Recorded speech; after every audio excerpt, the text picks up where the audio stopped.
Good afternoon, students. This is Aboni Dhara. Welcome to my channel. Today we will going to start with the second chapter of SP, that is Secretarial Practice, Sources of Corporate Finance. So in this particular lecture, we will going to start with the introduction, sources of owned capital and shares. So basically, today what we will going to see is the introduction and the sources of owned capital. Introduction, like finance hold the key to all the business activities. हम लोग ने past chapters में भी देखा था कि finance कितना important है to hold the business activity, ताकि बिजनेस एक्टिविटीज़ को स्मूथ कंडक्ट कर सके every day. So finance is actually very much important for us and for each and every companies. No business activity can ever be pursued without finance support. So without finance, we cannot support any of the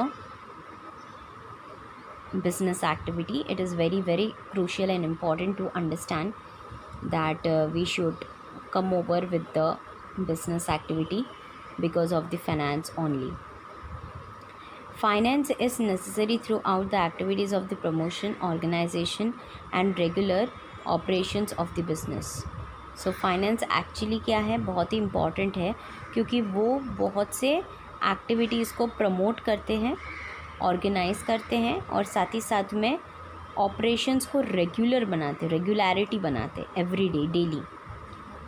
so that is why finance is actually very much important. All the functions of business are ultimately depend on finance. Business के जितने भी छोटे बड़े हो functions, planning, organising, directing, controlling, ये सब के सब डिपेंड करता है फाइनेंस के ऊपर. सो फाइनेंस ही ऐसा एक चीज़ है जहाँ पे सारे फंक्शंस, सारे ड्यूटीज़, वर्कआउट, ये सारी चीज़ें, एक्टिविटीज़ पॉसिबल है बिजनेस ऑर्गेनाइजेशन में. The finance needed by business organisation is termed as capital. जो फाइनेंस रिक्वायरमेंट रहता है बिजनेस ऑर्गेनाइजेशन को, वो बोला जाता है, वो पर्टिकुलर टर्म बोला जाता है कैपिटल. जैसे कि आपने देखा भी रहेगा अकाउंट्स में, कैपिटल का मतलब है the money which is invested in the business is called as capital. So that is what you are also telling that के फाइनेंस जो यूज़ किया जाता है बिजनेस ऑपरेशंस के लिए, so those are called as what? Capital. Every business organization needs certain capital for its activity. हर एक कोई business organisation जब भी मार्केट में आता है, तो वो बिजनेस करने की वजह से कैपिटल उसको रिक्वायरमेंट रहता है, ताकि वो सारे एक्टिविटीज़ यूज़ कर सके. A joint stock company, which is a modern form of business organization and being a large undertaking, requires a huge capital for business.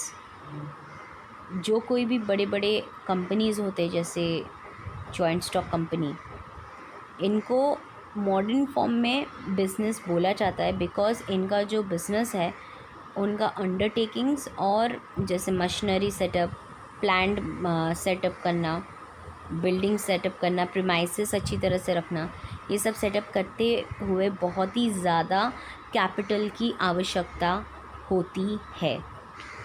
So this huge capital collections और capital formation has special significances in the management of the joint stock company. Capital formation is a process of collection of capital from various sources according to financial plan. So what does it says?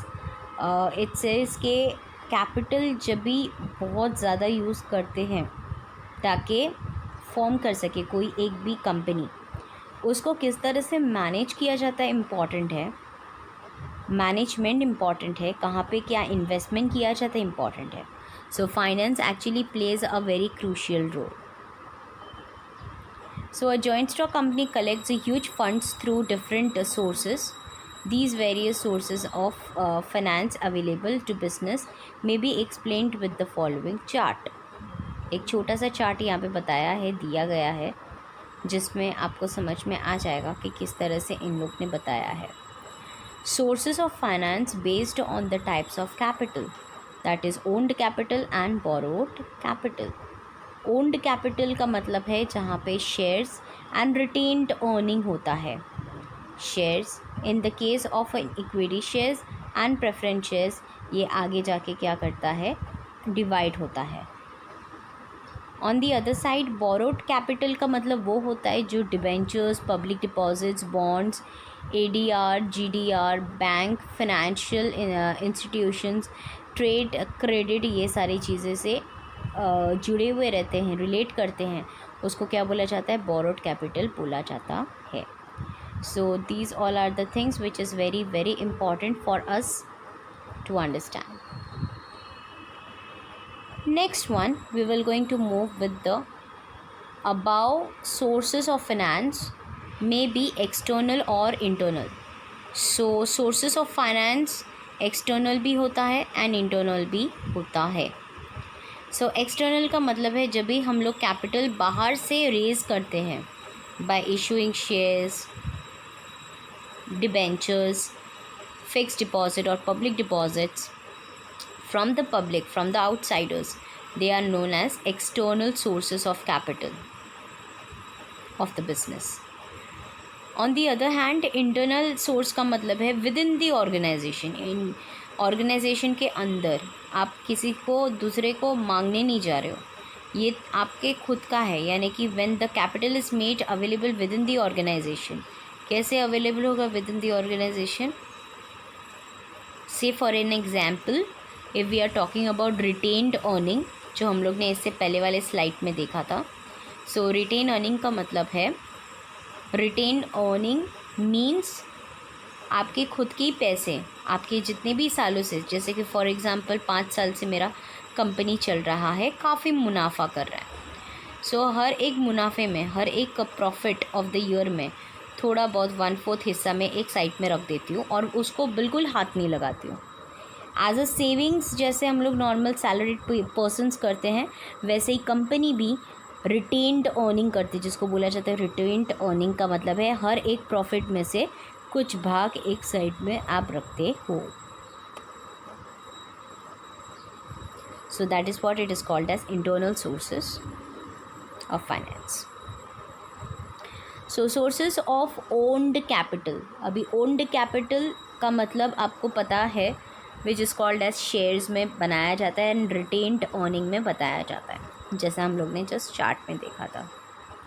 The capital raised by the company with the help of the owners are called as the share holders is known as owned capital और ownership capital. Normally हम लोग बोलते हैं कि equity shares are the owned capital, क्योंकि equity shares वो hold करता है, वो रहता है लास्ट, यानी कि लास्ट में वो खड़ा रहता है, बिल्कुल भी ये नहीं सोचता है कि हम लोग को मिलेगा या नहीं मिलेगा, या हम लोग को मिलना ही चाहिए. कंपनी जब भी शट डाउन करता है तो वो सारे डेब्ट्स, वो सारे लोन्स वगैरह, बोरोड कैपिटल पहले रिकवर करने की कोशिश करता है by selling out their own assets also, and later on, उसके बाद उन लोग क्या करते हैं, दे यूज़ टू डू दिस. फिर अगर उनको याद आया कि इक्विटी शेयर्स हैं, उनको देना है, तो वो देंगे, अगर नहीं देना है तो नहीं देंगे. So that is completely depend on the decision of a management of the company. So that is why their capital, their equity shares capital, they are known as owned capital or ownership capital, because it may returned or it may not be returned after some period of time. The shareholders purchase shares of the company and supply necessary capital, so it is one form of owned capital. क्योंकि share holders क्या करते हैं, उन लोग purchase करते हैं shares company के और सप्लाई करते हैं कैपिटल, और this is the form which is called as owned capital. Another form of owned capital is retain earning. Retain earning का मतलब है, रिटेन अर्निंग का मतलब है, जैसे जस्ट मैंने अभी बताया है कि आपको 5 सालों में जो भी प्रॉफिट हुआ है उसमें से एक हिस्सा 1/4 1/4 part you are keeping for yourself, for your companies. So that is what called retained earning. It is also known as a plugging back of profit. ये और एक नाम से जाना जाता है, which is called as plugging back of profit, and it is reinvestment of the profit in the business by the company itself. और ये एक ऐसी टाइप का इन्वेस्टमेंट होता है जो फिर से कंपनी बार बार करता है.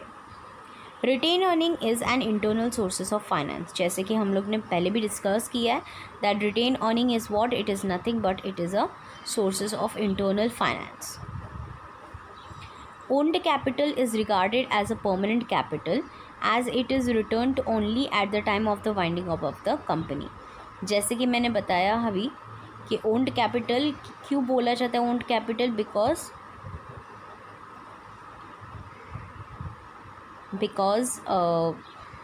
equity share stands last and at the time of the winding up of the company they may give you the entire money or may not.